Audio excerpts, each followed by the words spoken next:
Lorsqu'il effectuait une mission de surveillance, le sniper a remarqué par hasard que le sentinelle en face, chargé de la garde, répétait chaque jour la même tâche, démonter une mine suspendue désaffectée, puis installer une nouvelle mine suspendue. De plus, dans cette zone, une tourelle de défense rapprochée est installée tous les 500 mètres. Il est évident que ces armes sont déployées ici pour empêcher quelque chose de grimper depuis le bas.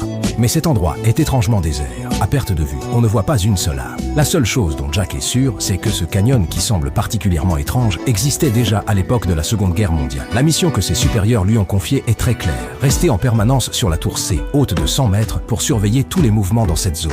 La tour est en face et gardée par des soldats russes, et les soldats des deux pays doivent non seulement accomplir leurs propres tâches, mais aussi s'abstenir strictement de toute forme de communication. Au début, Jack pouvait encore supporter la solitude de la garde, jusqu'à ce jour où il prit ses jumelles pour regarder discrètement de l'autre côté et il devint immédiatement agité. Il ne s'attendait pas du tout à ce que la personne en face soit une femme soldat d'une apparence très remarquable. Il voulait observer un peu plus longtemps, mais la femme soldat en face semblait avoir senti son regard. Elle s'arrêta immédiatement et tourna la tête dans sa direction. La femme avait une apparence très remarquable, mais Jack détourna instinctivement le regard. Cette femme possédait également une capacité de combat extrêmement forte. Comme tout le monde le sait, dans le domaine du tir de précision, le record de la plus longue élimination est de 3815 mètres, détenu par le Chacal, et il est considéré comme une référence difficile à battre. Et Laura avait déjà réussi un tir précis à une distance de 3900 mètres lors d'une mission. Elle a également été envoyée dans cet endroit isolé du monde extérieur, en raison d'une mission incontournable. Les jours passaient, et bientôt le 3e mois de garde était arrivé. Par une nuit d'orage incessant, le stress post-traumatique de Jack s'est soudainement manifesté. Il a nerveusement brandi son arme pour inspecter les environs, et ce n'est qu'en reprenant lentement conscience qu'il a réalisé qu'il s'agissait simplement d'une frayeur. Quand il se calma, il reprit instinctivement ses jumelles pour regarder de l'autre côté, et découvrit que Laura ne dormait pas non plus. Elle était assise près de la fenêtre, jouant doucement avec la flamme d'une bougie. Deux personnes solitaires supportaient la même solitude et souffrance dans leurs tours respectives. Finalement, Laura ne put plus contenir sa solitude et décida de briser le silence entre eux. Elle leva son fusil et tira un coup vers le ciel. Le bruit net du coup de feu résonna distinctement dans le calme du canyon, attirant ainsi l'attention de Jack. Jack regarda de l'autre côté avec perplexité et vit Laura lever une ardoise sur laquelle était écrit en grandes lettres « Comment tu t'appelles ?» Jack se souvint de l'interdiction répétée par les anciens combattants. Il hésita un moment, puis écrivit sur son propre tableau « Interdiction de communiquer ». Laura, voyant cette réponse, fut amusée par le sérieux rigide de Jack. Elle n'abandonna pas pour autant, effaça les mots sur le tableau et écrivit à nouveau « Je m'appelle Laura, aujourd'hui c'est mon anniversaire, c'est moi qui décide ». Ce ton autoritaire et enfantin fit enfin sourire Jack, qui était toujours tendu. Il comprenait aussi que même si tous deux étaient des militaires rigoureusement entraînés, dans un tel environnement, ils avaient surtout besoin de quelqu'un avec qui parler. Alors il retourna à l'intérieur, prit un verre de vin et écrivit sur le tableau « Je m'appelle Jack, joyeux anniversaire, veux-tu trinquer pour célébrer ?» Ainsi, un lien invisible a traversé le canyon de plusieurs kilomètres, reliant deux personnes solitaires. De cette manière spéciale et rapprochée, ils ont rapidement réduit la distance entre eux, ils se sont parlé de leurs compétences respectives. Lorsque Jack a mentionné qu'il était très bon tireur, Laura, qui est elle-même une tireuse d'élite de premier ordre, a immédiatement ressenti un esprit de compétition. Elle a levé son arme et a tiré, brisant avec précision le verre que Jack avait posé sur la balustrade, puis elle l'a regardé, avec un air de défi. Jack ne voulait pas non plus admettre sa défaite. Il a pris son fusil M416, a stabilisé sa respiration, s'est concentré et a tiré pour exploser la bouteille à côté de Laura.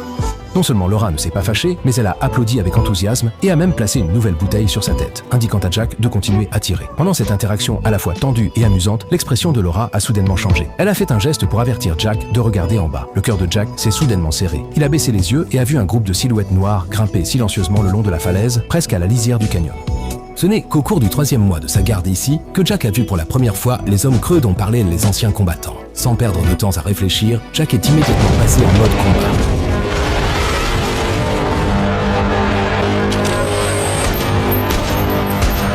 En voyant cela, Laura de l'autre côté a immédiatement activé la mitrailleuse lourde, tirant un feu nourri pour fournir une couverture de feu efficace à Jack. Grâce à leur coordination harmonieuse, ils ont réussi à repousser la première vague d'attaque de l'ennemi. Mais à ce moment-là, Laura entendit le bruit de pierre qui glissait sous ses pieds. Elle recula prudemment d'un pas, une créature à la peau pâle faillit attraper sa cheville. Un homme creux, dont le corps était couvert de branches, avait déjà grimpé furtivement jusqu'à son tour de guet. Laura a riposté avec son pistolet, mais la puissance des balles avait du mal à infliger des dégâts mortels à ce type de monstre. Jack, voyant Laura en danger à travers sa lunette de visée, a immédiatement ajusté la direction de son arme pour aider Laura à éliminer le monstre grimpant sur la tour de guet. L'un d'eux, touché par Jack, est tombé et a déclenché une mine suspendue. Les éclats de l'explosion ont accidentellement éraflé l'épaule de Laura. Voyant cela, Jack a immédiatement activé sa mitrailleuse lourde pour fournir une couverture de feu à Laura blessée.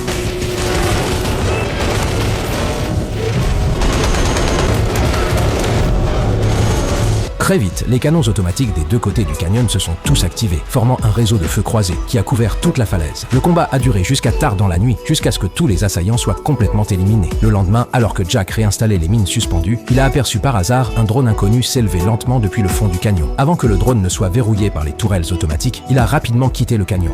Cet événement a fait comprendre à Jack que toutes leurs actions pouvaient être surveillées par une force inconnue. Cette expérience de combat côte à côte a rapproché Jack et Laura. Après l'arrivée du froid hivernal, le jour de Noël, Jack a fabriqué un sapin de Noël simple mais réconfortant pour Laura avec des ampoules usagées. Ce geste a beaucoup touché Laura.